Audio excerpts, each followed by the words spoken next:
पांडु की कथा। महाभारत के आदि पर्व के अनुसार एक दिन राजा पांडु आखेट के लिए निकलते हैं।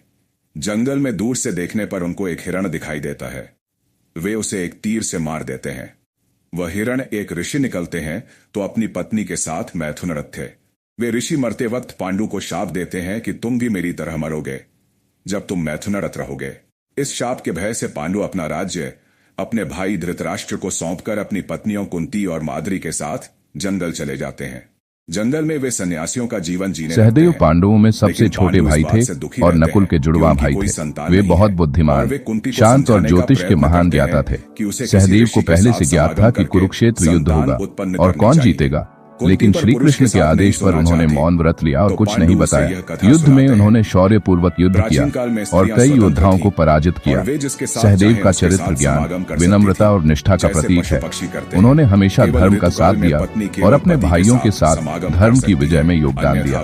अगर आप चाहें तो इसे और विस्तार से भी लिखा जा सकता है। पक्ष करता था और सभी इसका पालन करते थे।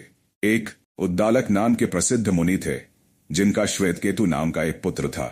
एक बार जब श्वेतकेतु अपने माता पिता के साथ बैठे थे, एक ब्राह्मण आया और श्वेतकेतु की मां का हाथ पकड़कर बोला, आओ चलें। अपनी मां को इस तरह जाते हुए देखकर श्वेतकेतु बहुत क्रुद्ध हुए, किंतु पिता ने उनको समझाया कि नियम के अनुसार स्त्रियां गायों की तरह स्वतंत्र हैं, जिस किसी के भी साथ समागम करने के लिए।